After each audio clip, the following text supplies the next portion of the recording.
Welcome to your Barbados Today evening news update for Tuesday, October 6th. The European Union Council today kept Barbados on its list of non-cooperative jurisdictions for tax purposes, despite an outcry by local authorities. Explaining the decision, the EU Council said the move followed review reports published by Exchange for Information for Tax Purposes and the Organization for Economic Cooperation and Development Global Forum on Transparency.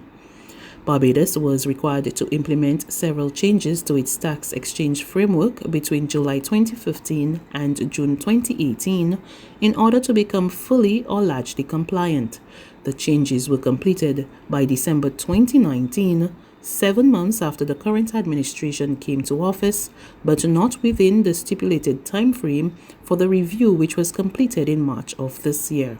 However, local authorities are insisting that placing and keeping Barbados on the list of non-cooperative tax jurisdictions was an unfair move by the EU at this point, given that the changes had been made. Some good news now. Barbados renewed its popularity within the cruise industry during the ongoing COVID-19 pandemic to win the Seatrade's Cruise Destination Award for 2020. Earlier this year, several liners were docked in the country's waters following the temporary shutdown on cruising due to the pandemic.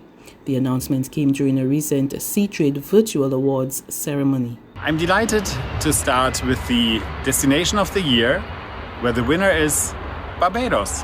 Congratulations.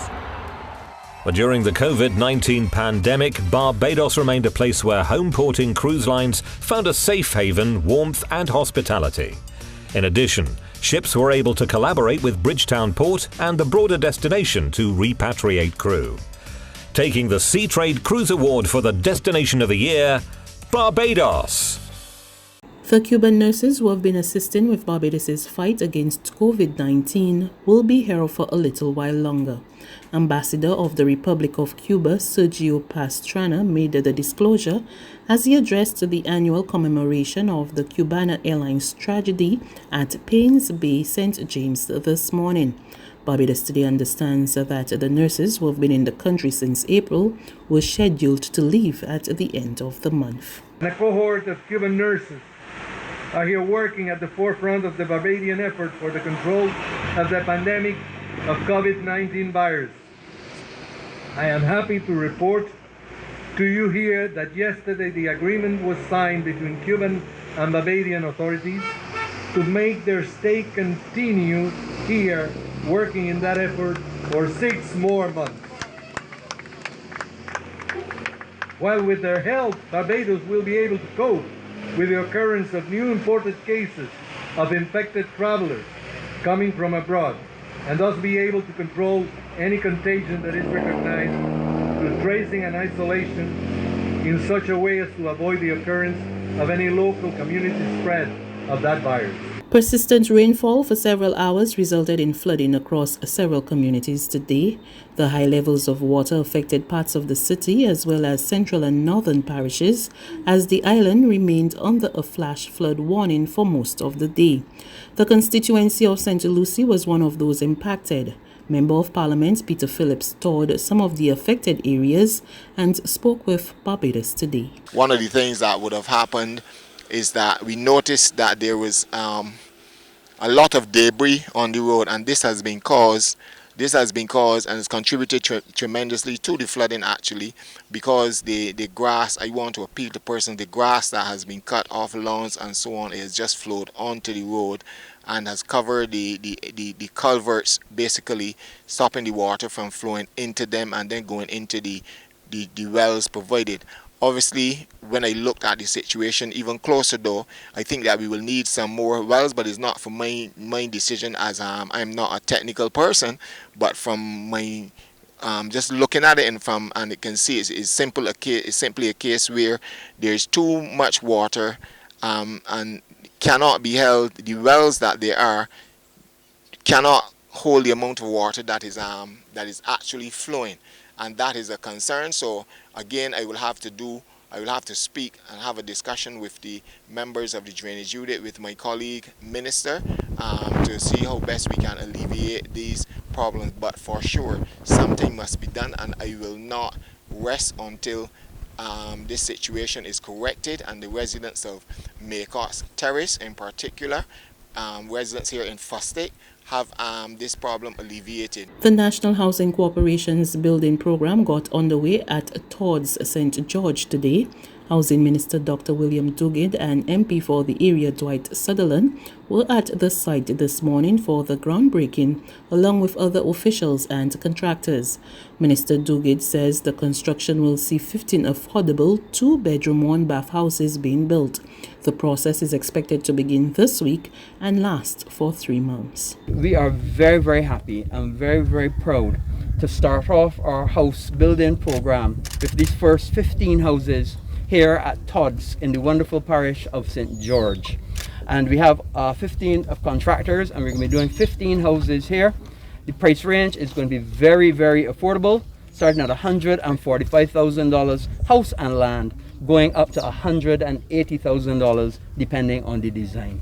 So we're very, very happy to be kicking off our housing program here. You know that in addition to this program, the next one that we'll be doing is the HOPE program, Home Ownership Providing Energy. This one is not part of the HOPE program. This is a National Housing Corporation program for 15 houses using 15 small contractors to come and help us and get us started in the construction of houses here.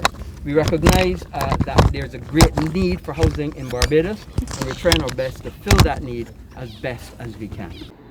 MP Dwight Sutherland welcomed the initiative but says more needs to be done in the community. Greater for me too is the road infrastructure in Toz.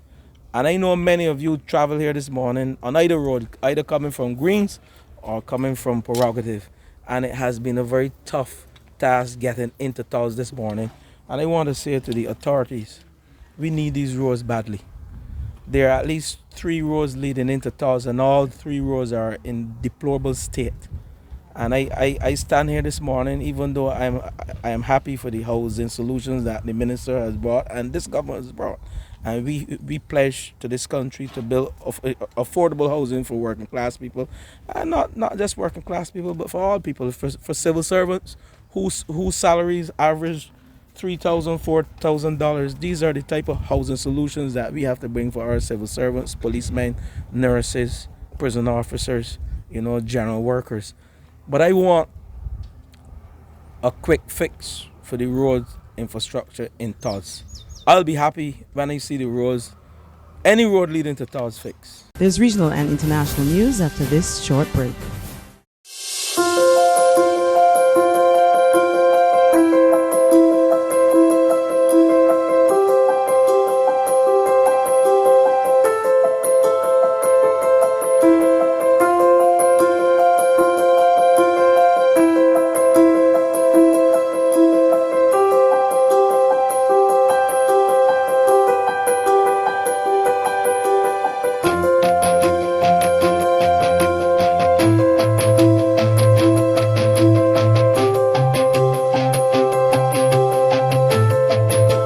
Barbados Today, news you can trust. To news from the region now, the number of dengue cases in St Lucia continues to rise. The country has now surpassed the 500 mark for cases, with high numbers of males falling victim. We get more in this report from HTS News Force. The alarming upsurge in dengue cases was considered a public health threat some 2 months ago. Public health officials had then expressed concern over the spike of infections in children and teens. National epidemiologist Dr. Michelle Francois recently announced that over half of the cases are males, the majority of which are boys. In August of 2020, the Ministry of Health and Wellness of St Lucia declared an outbreak of dengue fever. To date, St Lucia has recorded a total of 503 confirmed dengue cases. Although cases have been identified throughout the island, most of the confirmed cases are concentrated in the northern region in areas such as Castries, Bexar, and Central Babonneau. 53% of the cases are male, indicating a slightly higher occurrence in the male sex. The age group 5 to 14 years accounts for approximately 39% of cases, of which 57% are male. A total of 128 confirmed dengue cases have been hospitalized. 56% of these hospitalized cases are male, of which the less than 14-year age group is most affected. While all 4 types of dengue fever have been previously recorded on the island, this year types 2 and types 3 are prevalent. They account for 14% of the 3% of cases respectively. And finally, the International Monetary Fund says the world's economy is less dire than expected. However, Managing Director Kristalina Georgieva makes it clear that there is still work to be done to help growth return from the crisis. The IMF in June projected a severe global GDP contraction in 2020. The picture today is less dire. We now estimate that the second quarter downturn was somewhat less severe than expected, allowing for a small upward revision in our global forecast for 2020. And we will continue to project for 2021 a painful and uneven recovery. Risks remain high, including from rising bankruptcies and sketched valuations in financial markets. And many countries have become more vulnerable. Their debt levels have increased because of their fiscal response to the crisis and the heavy output and revenue losses. We estimate that global public debt will reach a record high of about 100% of GDP in 2020.